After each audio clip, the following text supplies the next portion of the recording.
What's up, mga magandang people? Welcome sa ating new episode. Mga kapakal, gagawa tayo ngayon ng rectangle to round eccentric reducer offset.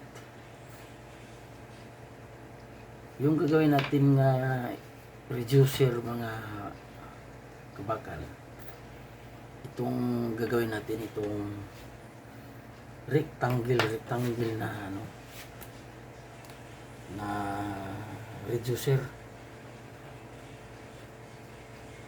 rectangle reducer. Ito na mga katubo, ang rectangle natin 120 mula dito hanggang dito, 120 cm mm, so 12 cm. Ito po. Yung dito naman 80 mm, 8 cm. Ngayon yung gagawin natin na round 7 cm, 70 mm. Ngayon yung height naman niya, ito na yung tubo. Yung round niya, itong 70. Itong rectangle niya, 120. Yung dito, 80. Yung height niya, 80 din. So, ang mangyari nito, ito ang side view. Ito yung top view. Marami namang gumagawa ng yung concentric reducer, pero ito parang naka-offset na ito siya kasi yung bunganga nito, itong kanto ng rectangle, nakasentro ang ating bilog dito, nakasentro. So ganito lang pag mga kabakal, kung tayo gumawa ng rectangular na square to round, ito ang ating pinaka-square. Diretso lang ito mga kabakal. Kasi 80 ang ating height. Mula dito, pababa rin tayo dito ng 80 mm. Yan o, 8 cm. Equals 80 mm. Yun din ang height niya. Sa kabila, ganun din. Kasi ang tawag dito mga kabakal, parang ito ang E. Lagyan natin ang shape sign. Ito naman ang B. Ito ang E. Ito ang B. Sa bilog, ito ang E. Ito ang B. Ngayon, pag punch natin yan, pag iscribe natin yan mga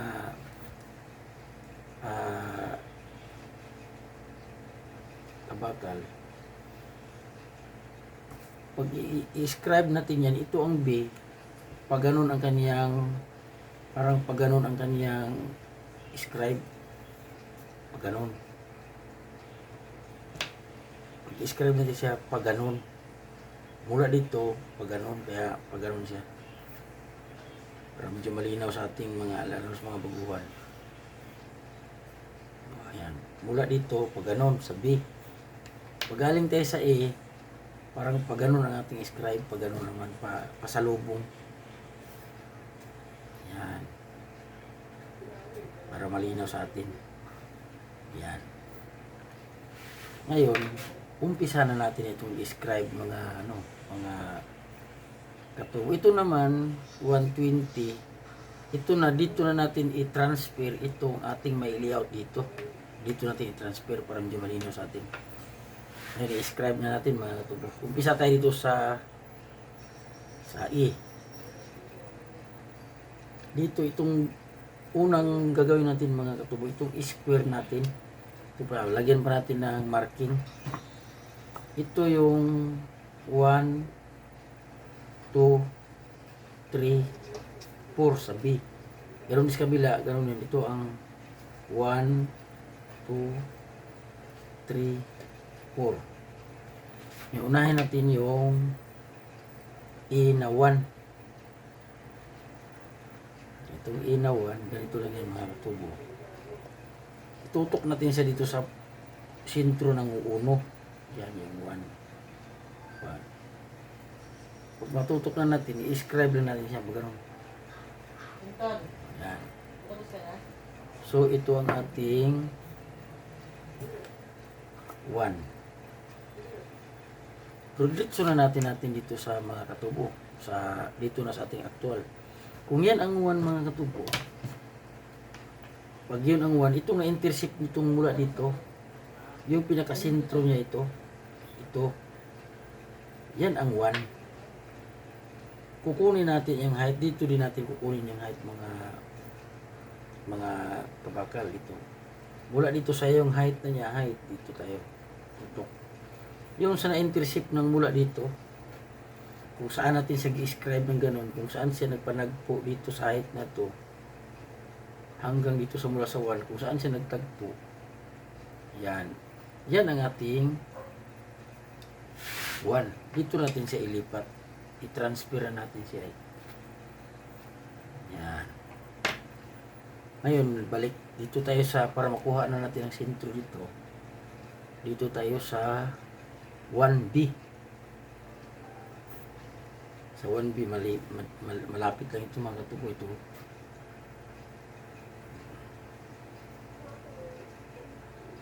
Ito ang 1B. Kung yan ang 1B, ito hindi ito subscriber. I-scribe natin.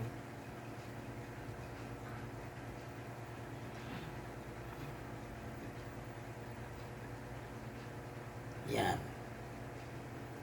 Ito ngayon yung 1 na B dito sa kabila. Pag 1 na B, dito na naman natin sa kukunin.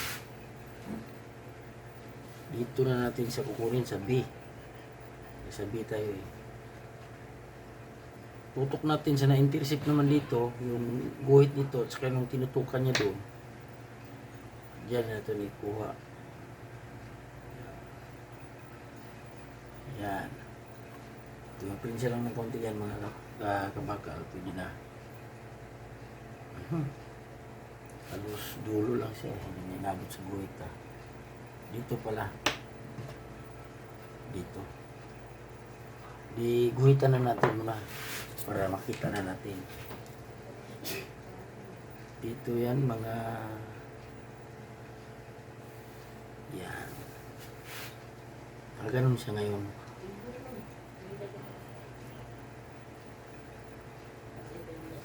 Yan. Ngayon, unahin natin itong sa mga kabakal. Dito tayo tapos na tayo sa 1A, dito tayo sa 2B at 2E. Yan. Ganun din mga tubo, i-scribe lang natin siya ganun. Saan siya na-intercept? Dito. Ito ngayon yung 2. Mula dyan sa intercept, i-transfer natin ito yung sa height tayo height.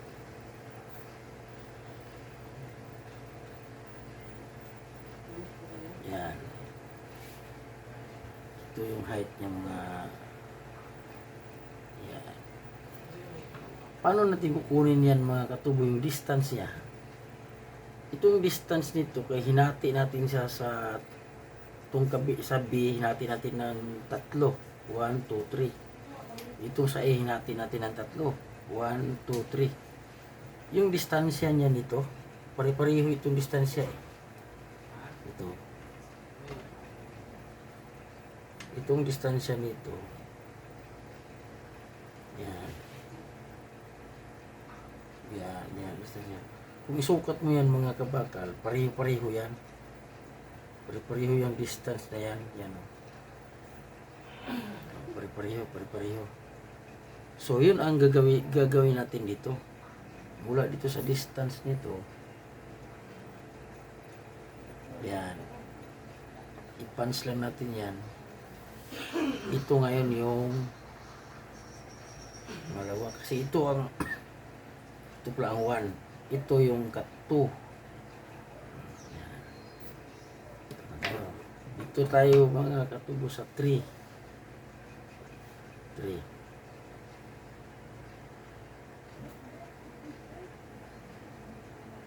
sa 3.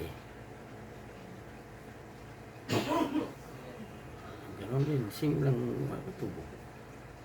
I-scribe natin ganon. Kung saan siya na-intercept, ito ang 3. Kukunin natin ang 3 dito. Ganon lang siya, pabalik-balik lang yan mga kabakal ng tubo. Okay. Dito tayo sa 3. Yan. Dito tayo sa maliit na scriber. Ito, yung height niya dito katubo, pareho lang dito.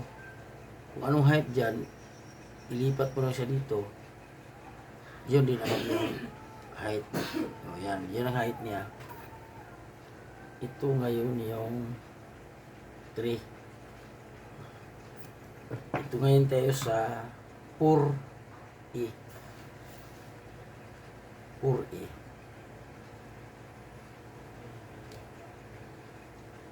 Yan. I-scribe lang natin dyan. Yun. Mahalos madikit siya ang 4 sa ano. Ang 4 sa kadikit sa 3. Ito, parang pumasok lang siya ng kaunti. Ito ang 4. Ilipat na ulit natin dito. Ito ang 4.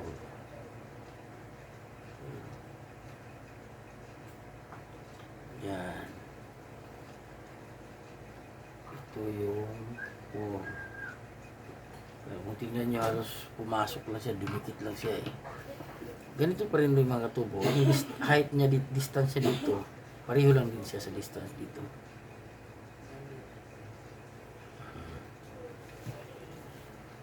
So, ito yung 4. Tapos na tayo sa A. Ito yung A. Dito tayo sa B, mga di pa-counter na naman ang ating scribe. Tutok muna tayo sa dito sa dito pa rin siya mga katubo. Dito pa rin ang ating pinaka-reference niya dito. Dito natin itutok yung ating scriber. Idikit lang natin siya.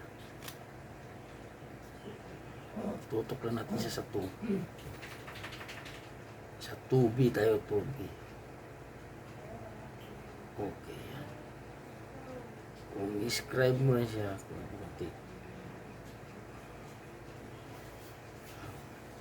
i-scribe mo yan,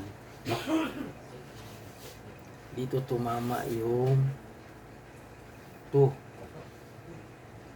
Ito dito sa taas, nalagyan natin.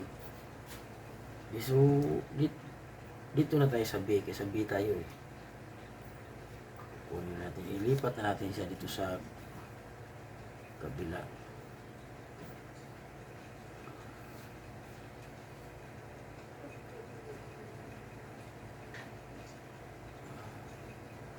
Yan. Ito ang 2.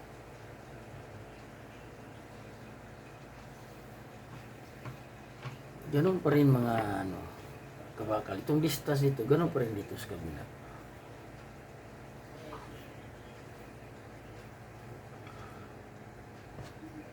Ito ngayon yung 2.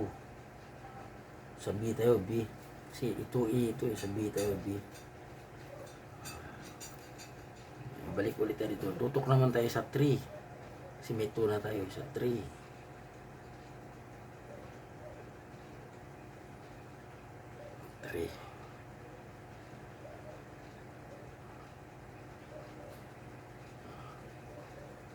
Ganun pa rin mga igaro lang natin siya. Oops. Ito ngayon yung 3. Ito. Kunin natin yung height.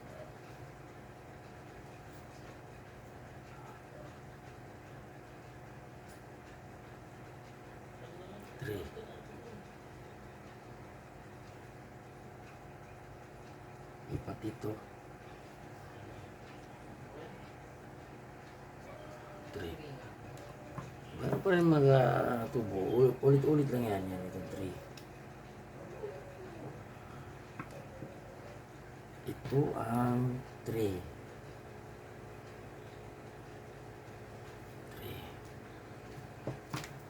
natin ito sa center line ito. Dito tayo sa 4. Yan. Yan pa rin. Mag-scribe natin siya sa 4. Ganun ulit siya. Oops. So itong 4. Kunin na naman natin ang height niya.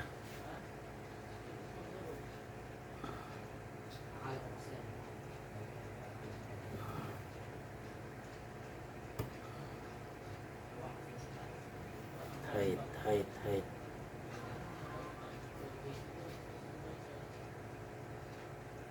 Yan. Parang kulang sa sentro. Kulang nga. Tapos pang kunti. Yan.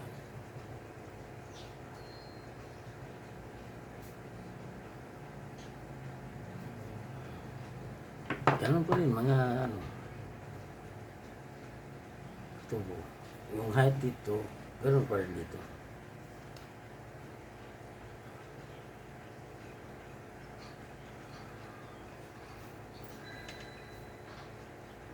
Ito ang 4. So, tapos na. I-connect na natin yan mga ano.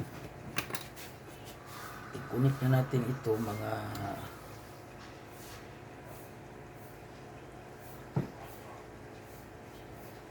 connect lang siya. I-connect. Ito sa kabila. Makita natin. Hindi tayo marangan sa camera. Yan.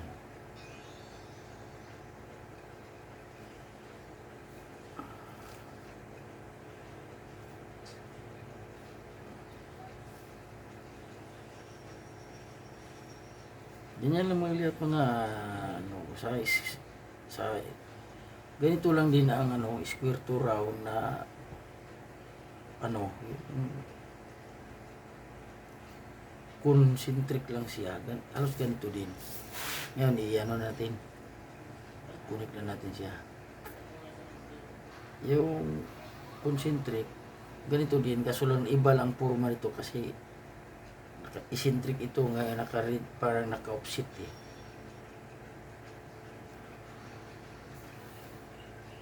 Ganito lang yan, mga kabakal. Katubo. Yan.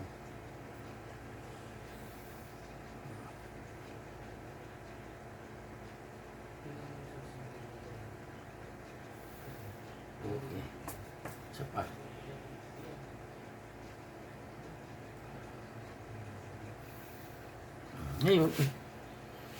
Ngayon, ang gawin natin mga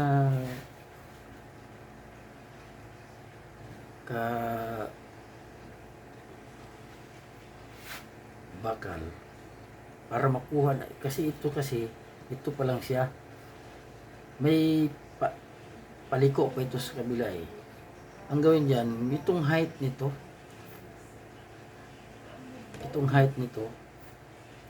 i-scribe lang natin siya mula dito, yung height na yan dito sa may height na yan, kunin natin, scribe lang natin siya na medyo mahaba-haba ng kaunti. Yan. Dito sa kabila, ganun din. Dito.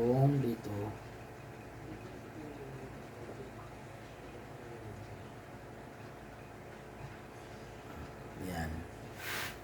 Kung ano yan, i-scribe na natin siya ganyan. Ngayon, dahil ang ating height, yung rectangle natin 80, tutok natin dito sa 80. Dito sa 80.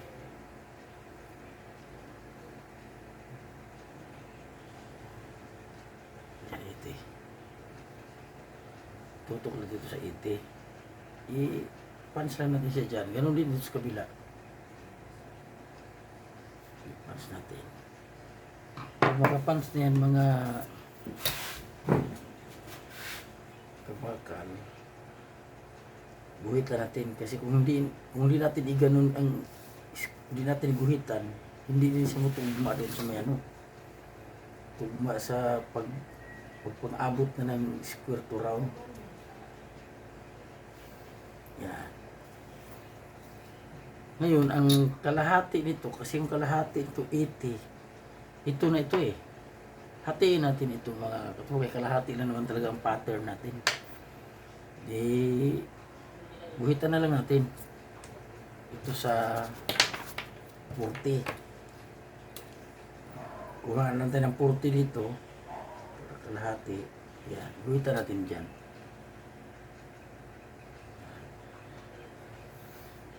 Bali 40. Ganon din dito sa kabila. 40. Yan ang mga ano, mga kabakal. Gupitin natin ito lang ating pattern. Gupitin natin yan, i-pattern natin sa isa para makagawa din tayo ng isa, kasi ito lang nilayout natin eh. Pareho lang ito sa kabila. Hindi natin layout kabila kasi matagal pa ito. Gupitin na lang natin. Pagkatapos natin maggupit, i-pattern na natin siya sa isa pa.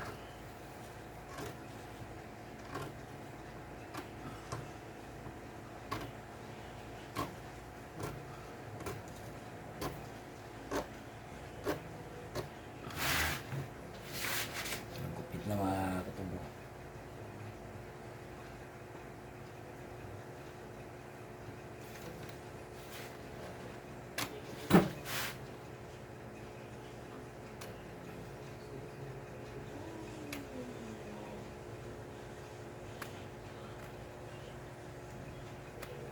Hindi talaga may kaunting diferensya lang yan mga katubo. Yan kasi pag sa plate na kasi natin ito i-layout, halimbawa malaki ng diametro mga 300, halos 0-0 ng ating pagguhit nun eh.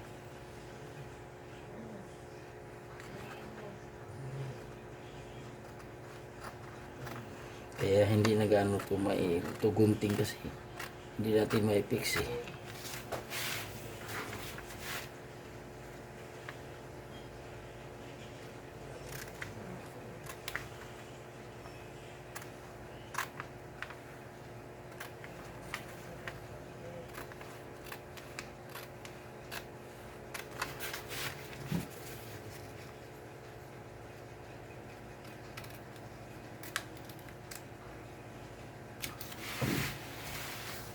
Ano mga kapagan. Ito yung unang pattern natin. Ngayon, tupiin natin siyang pag ganyan. Mamaya, pag ganun lang yan, tupi. Ganun. Ngayon, kung i-pattern natin ito sa isa pa, baliktarin natin siya mga kabakal kasi ano siya eh. Parang opposite siya sa, kasi kung hindi natin baliktarin ang lumabas, magkabaliktaran ng kanyang guhit.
Ganyan lang yan mga mga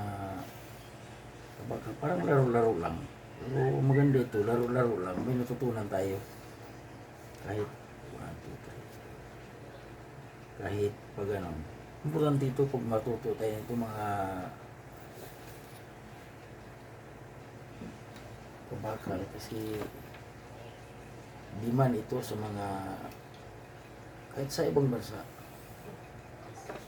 Hindi man itong klase na skill ito. Medyo mahirap lang siyang intindihin sa una. Pero kung umpisa mo na siya na makuha mo na siya, wala nang hirap-hirap tayo dito. Saka, kasi ako nung una, parang nahirapan din eh. Pero, kung basta kung ganun lang ang pattern,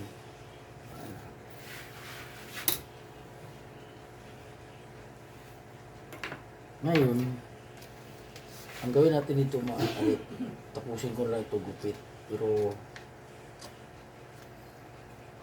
para makita din nyo.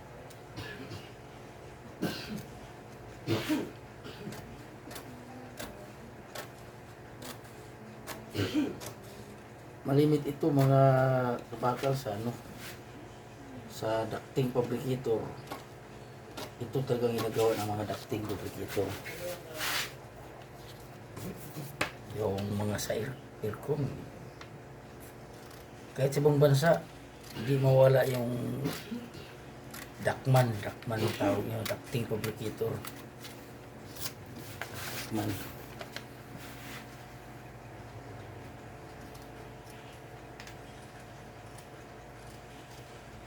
Marami pa kasing mga layout sa mga ducting.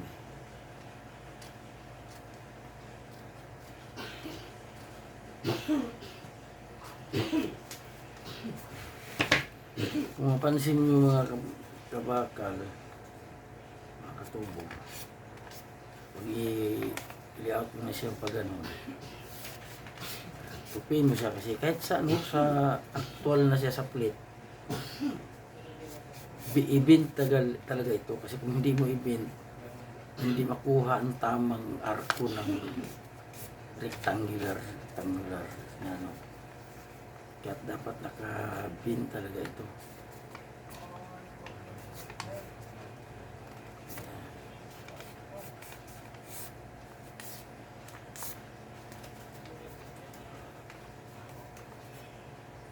Ganyan yan yung mga katubo.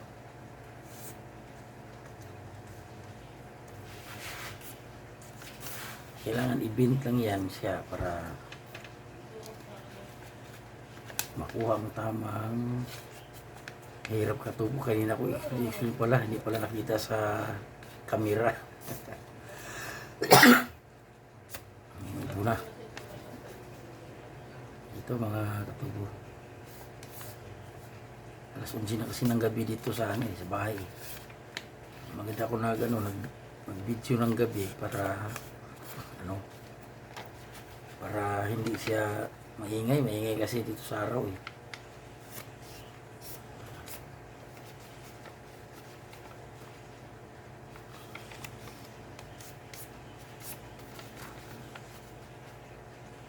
Pero ito mga katubo, hindi ko na lang ito i-connect pa. Makita niyo nga kung paano na siya nakabin.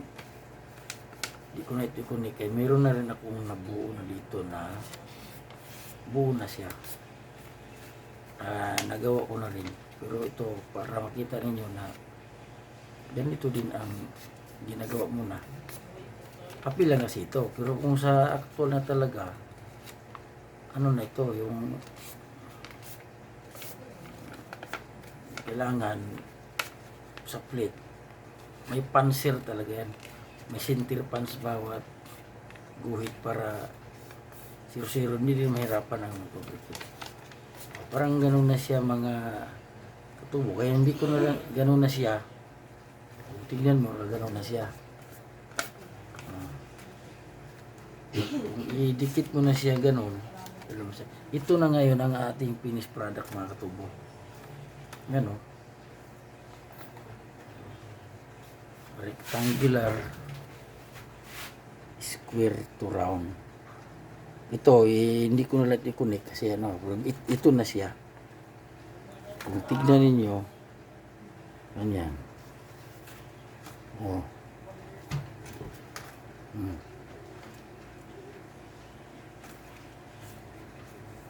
Oh. kung makita ninyo, itong sentro ng bunganga, naka-eskwala siya ito. Yan. Yung eskwalado nito, nakasentro ang yung bunganga papunta dito, nakasentro. Katulad dito sa drawing ito, mga katubo ito. Tingnan mo, itong sentro nito, ito ang bilog niya ngayon. Ito ang square, kaya ito ang square. 80 by 120 mm. Yan. 80 by 120. Oh, yan. Yan. Kung gano'n siya, yan. O gano'n lang mga kabakal. Sana gustuhan yung video. Parang makuha kung halimbawa medyo hindi pa maliwanag, di ulit-ulitin na lang niyo yung yung video. Kasi yan lang naman yan. Panoorin nyo lang ulit-ulit para makuha. Importante yan makakuha tayo ng ganitong layout mga kabakal. Pag makuha mo itong isa, yung iba naman mga eskultura kung mga eccentric, kung dito kang eccentric, yung eccentric na dito ka nag-umpisang bilog, dito, ganun pa rin ang procedure. Mas mabilis mo nang mapag-aralan kung natuto na. Basta ang sakto lang na i-drawing mo na siya. Pagkatapos yung galing ka sa pag ganun ang yung scribe, pag galing sa B, pag ganun naman scribe, pasalubong. Para makuha siya in saktong height ng square to round yun.